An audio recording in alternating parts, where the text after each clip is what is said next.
Ngikubingelele ngikwamukele kwesinye isiqephu esimnandi #Fundimali. Uyazi nawe sekushaya isikhathi sokuthi sikhulisane ngolwazi lethu lezezimali. Igama lami nguNeliswa Ngwakacele.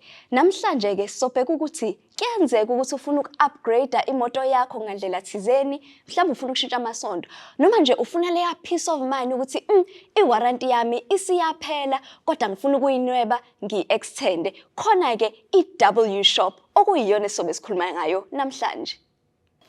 Mhlawumbe uyazibuza ukuthi i-W Shop isebenza kanjani. Kulaba abaqualifyayo khona la kuma-contracts ase-West Bank, uyakwazi ukuthi uyo-applyela i-voucher. Asike sithi ufuna ukushintsha amasondo, noma mhlambe uphahlakele yiwindi, noma yini into eyenzeka emotweni yakho. Uyangena-ke laphana kwi-internet, kwi-W Shop, ufike uthenga i-voucher, uthenga i-voucher yalento le ofisa ukuthi ilungiseke. Ngisho ngakuthiwa i-service ethile efana nokuthi welule i-warranty. Mawusithengile-ke khona ama-service providers ahlukahlukene angaphansi noma ke asebenzisana ne-West Bank okwazi ukuyakubona uthi nansi i-voucher yami ngiyithengile, ngicela bandla ningilungisele amasondo ami. Ngike ngenza-ke izibonelo ngezinto ezingase zibe khona kwi-W Shop, kodwa-ke asike sizibale manje sibheke ukuthi yikuphi lokhu ongase ukuthole. Amasondo, i-battery, ama-rims, ama-brake, smash and grab, paint protection film, kanye ne-sound. Siyazi ukuthi i-speaker siyithanda kanjani ey'motweni zethu. Okunye ungathola i-voucher ukuze uthenge ama-parts noma uwasevise ama-parts.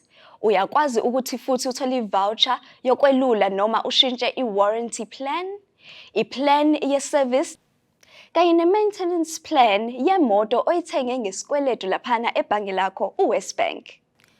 Le amount-ke ye-voucher osuke usu-ede kuyona mhlambe amasondo noma ikuphi obodinga ukuthi ukulungisa emotweni yakho, iyathathwa-ke iya-edwa kuma-installments obuvele wakhokha ama-installments emoto. Khumbuleke ukuthi okumnandi i-interest yakho ayi-affecteki ukuthi manje isiyanyuka ngenxa yokuthi ubudinga ukushintsha amasondo.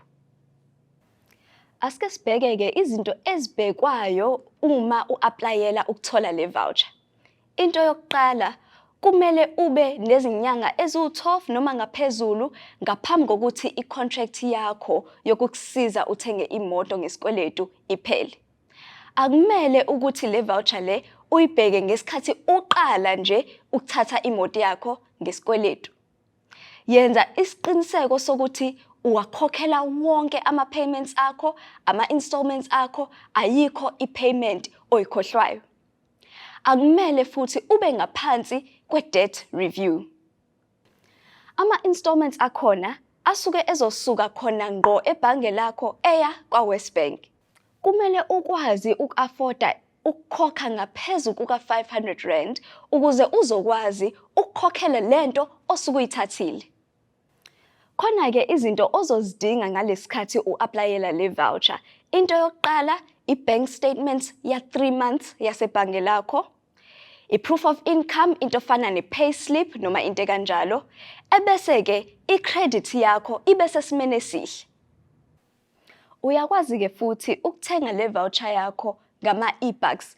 Khumbula-ke phela, uma usu-approviwe makuwukuthi imoto yakho uyithenge ngesikweletu, le amount le mali le ye-voucher manje osuyinezelile izobe-ke nayo isinezelwa ngokuhambisana nesikweletu sakho.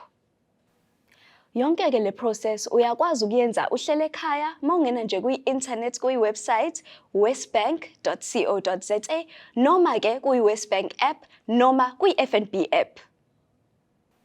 Uma-ke kukhona eminye imibuzo nayo mayelana nalokhu ekade sikhuluma ngakho namhlanje, uyakwazi ukuthi ushiyele i-comment lana sizoyibona noma-ke uthinte u-West Bank Customer Care.